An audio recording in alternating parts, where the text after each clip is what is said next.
Focus TV internationally breaking নিউজে আপনাদেরকে স্বাগতম। আসুন জেনে নিই আজকের প্রধান প্রধান সংবাদ শিরোনামগুলো। কাশ্মীরে সড়ক দুর্ঘটনায় ১০ ভারতীয় সেনা সদস্য নিহত, আহত ১০। যুক্তরাষ্ট্র না থাকলে ইউরোপের সবাই জার্মান ভাষায় কথা বলত ট্রাম্প। ২০২৬ সালের শেষে স্বর্ণের দাম হবে $৫৪০, গোল্ডম্যান স্যাক্স।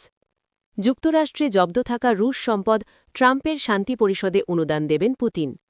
ইন্দোনেশিয়ার মুনা দ্বীপে বিশ্বের প্রাচীনতম গুহাচিত্রের সন্ধান।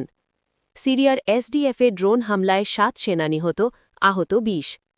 রমজানে সৌদি আরবে নামাজের সময় মসজিদের বাইরের মাইক ব্যবহারে নিষেধাজ্ঞা। ট্রাম্পের প্রস্তাবিত শান্তি পরিষদে যোগ দিচ্ছে ৮ প্রভাবশালী মুসলিম দেশ। ইউরোপীয় দেশগুলোর ওপর আরোপিত শুল্ক হুমকি প্রত্যাহার করল ট্রাম্প। গাজায় যুদ্ধবিরতির মধ্যেই ইসরায়েলি বিমান হামলায় ৩ সাংবাদিকের মৃত্যু। সাগরের ৪০০ মিটার গভীরে টানেল নির্মাণ করছে নরওয়ে।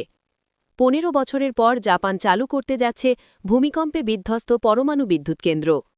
গ্রিনল্যান্ড ও চাগোস ইস্যুতে যুক্তরাষ্ট্রের বিপরীতে কঠোর অবস্থানে কিয়ার স্টারমার। এই ছিল আজকের প্রধান প্রধান আন্তর্জাতিক সংবাদ শিরোনাম। আমাদের পরবর্তী সংবাদ দেখার জন্য ফোকাস টিভির সাথে থাকুন। ধন্যবাদ।